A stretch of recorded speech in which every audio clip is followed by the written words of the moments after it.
Russia claims to have shot down 6 US-made ATACMS ballistic missiles fired by Ukraine aimed at the Tangrong military airfield in southern Rostov Oblast.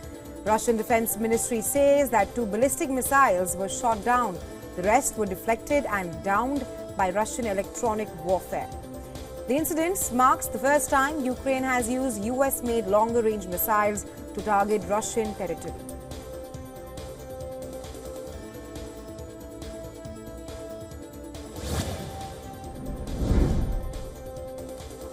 A 12-year-old boy was killed while 3 others were injured after a gunman opened fire on an Israeli bus in West Bank.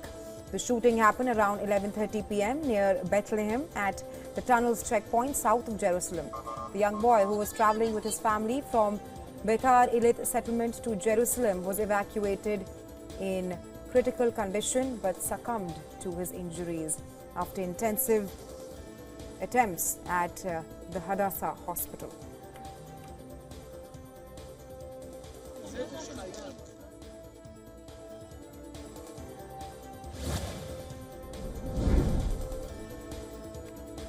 U.S. Secretary of State Antony Blinken has defended the 2021 withdrawal from Afghanistan, calling it a strategic move to end America's longest war and free up resources for other conflicts.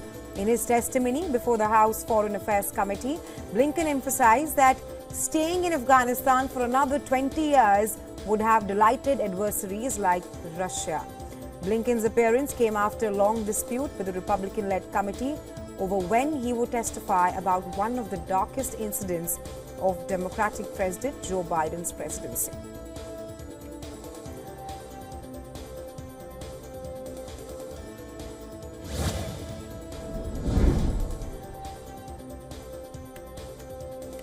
France has begun withdrawing its military from Chad, starting with the departure of 2 Mirage warplanes from the capital.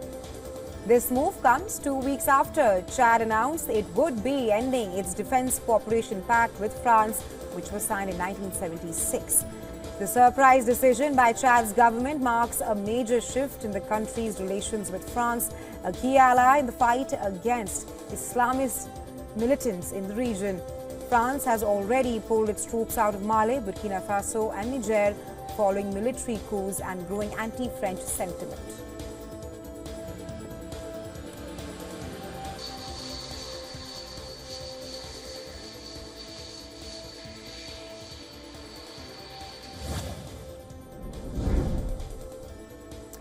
In an address, South Korean President Yoon Suk-yeol launched a blistering attack on his political opponents, branding them as anti-state forces. He also made the startling allegation that North Korea had hacked into the country's elections. Yoon defended his contentious decision to impose martial law, asserting that it was a lawful measure to safeguard democracy. However, this move was short-lived and sparked widespread outrage. Yoon faces a second impeachment vote in Parliament expected on Saturday. That's a week after the first one failed because most of the ruling party boycotted the vote.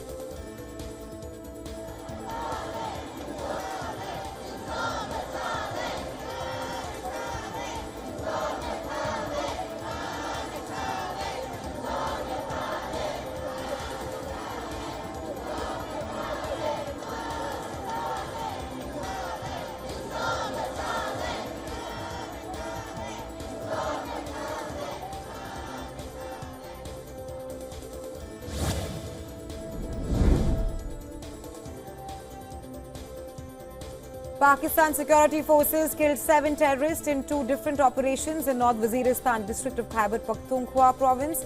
The operations were carried out in the Miran Shah and Spinwan areas of North Waziristan district, following reports of terrorist presence on December 10th and 11th.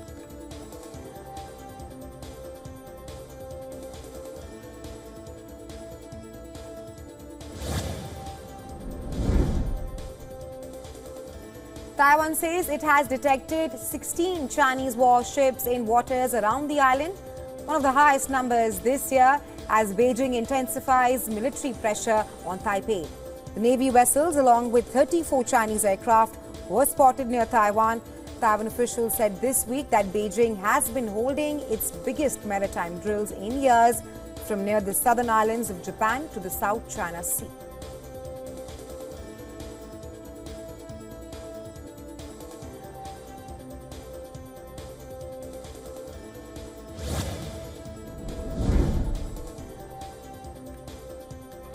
Brazilian President Lula da Silva is set to undergo a new medical procedure today to address persistent bleeding on the surface of his brain. This follows an unplanned surgery earlier this week to treat a brain bleed caused by complications from a fall at his home in October. The 79-year-old president's condition has been closely monitored, and doctors have decided that a minimally invasive procedure is required to stop the bleeding.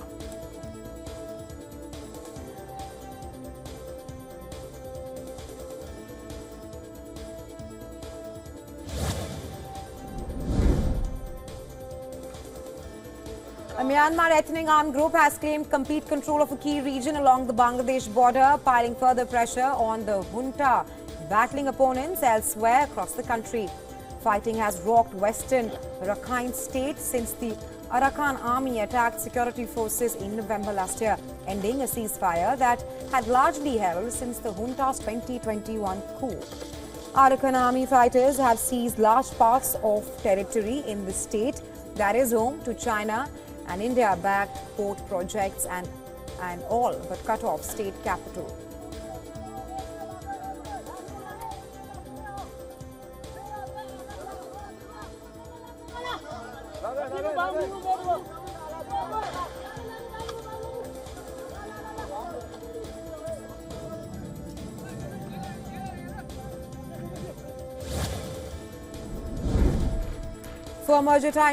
Former Argentine President Cristina Kirchner assumed the presidency of the Justicialist Party, a Peronist force and the main opposition to the ultra-liberal government of Javier Milei, whom she criticizes in her inaugural speech.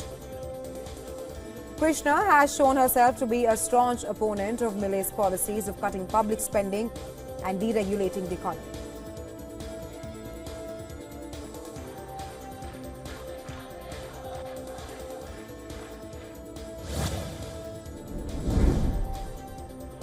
After a 55-hour rescue operation in Rajasthan's Dausa district ended in tragedy as a 5-year-old boy pulled out of the bowel was declared dead at the hospital after being rushed in an unconscious state. After the boy had fallen into the 80-foot deep bowel on Tuesday evening, a massive rescue operation was launched by the district administration, police and the disaster relief teams with the help of local villagers. The incident has sent shockwaves in the region, with local villagers and authorities expressing grief and condolences to the family of the deceased.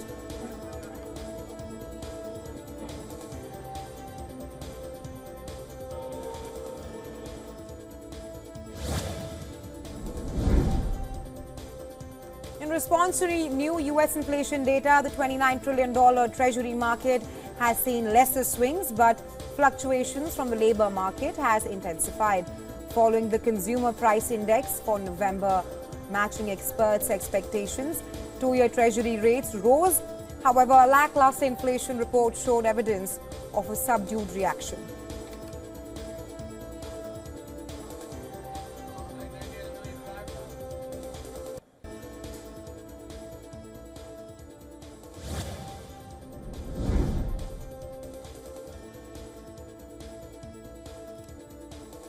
The president of a group advising Japan's main utility claimed that the growth of AI would cause a boom in energy consumption, which will first be satisfied by fossil fuels. However, nuclear power will eventually replace fossil fuels.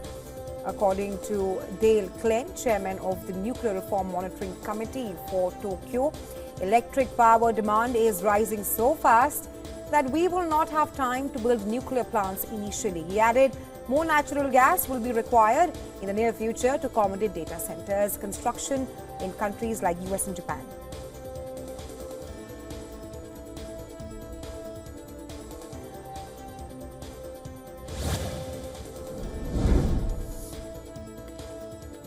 Bitcoin's advocates will have a say in shaping U.S. financial rules under Trump's administration.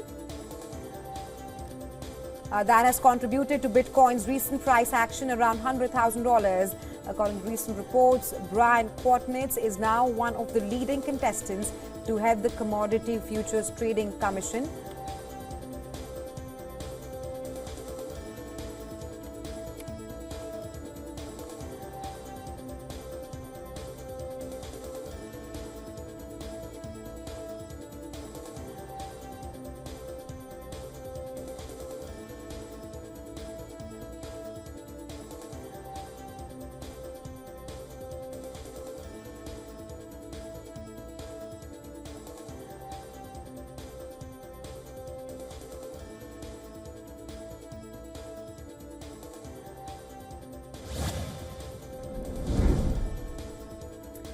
Vancouver implemented a policy that may result in the use of Bitcoin in municipal budgets. This comes as Vancouver gets ahead of U.S. President-elect Donald Trump. The Canadian Cities Council approved a resolution on Wednesday to prove the potential municipal usage of Bitcoin and to become a Bitcoin-friendly city. Vancouver Mayor Ken Sem has been vocal about his support for Bitcoin since late November. When he announced the motion, Sim described Bitcoin as the greatest invention ever in human history and predicted that the fiat currency will soon be worthless.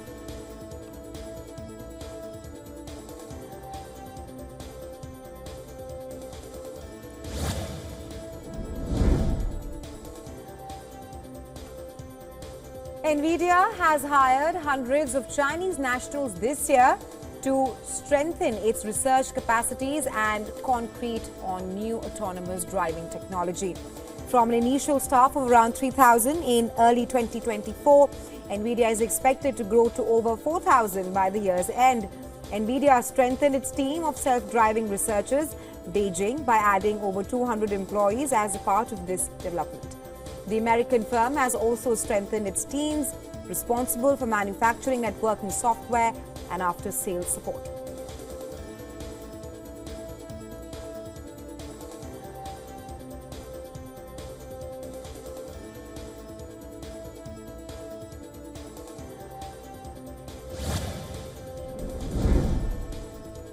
Brazil's Senate has approved a landmark bill regulating the development and use of AI.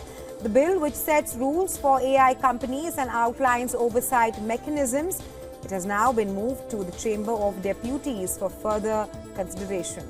Proposed by Senator Rodrigo Pacheco, the new bill aims to create a legal framework for AI with contributions from experts in data privacy and technology. The bill includes a risk-based regulation model and emphasizes the importance of protecting human rights in the AI era.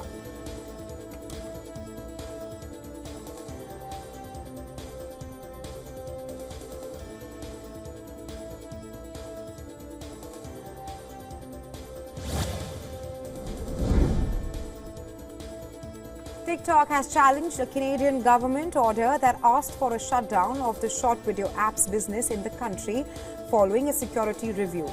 Ottawa last year began reviewing TikTok's plan to invest and expand its business in Canada. It is believed the decision was made as per a Canadian law that allows for the review of foreign investments that may be injurious to Canada's national security. Meanwhile, the Canadian government will not be blocking user access to the short video anytime soon.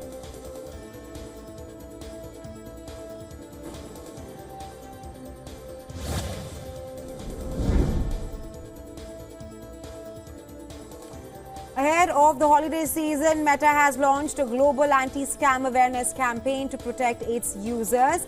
The campaign introduces new tools across its platforms, including WhatsApp, Instagram, and Marketplace. Going forward, WhatsApp users will receive context cards when an unknown number messages them or adds them to a group.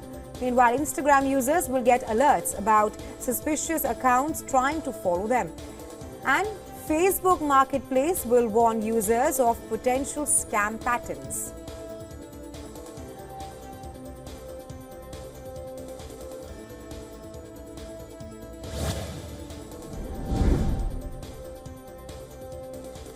According to reports, Australia is all set to unveil new rules that could impose fines on big tech companies if they refuse to continue to pay Australian media firms for news content hosted on their platforms.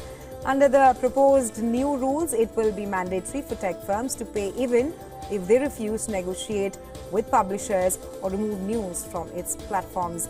The announcement comes after months of discussions between the Australian government and Meta after the company criticised the existing law, saying global tech companies cannot solve the long-standing issues facing the news industry.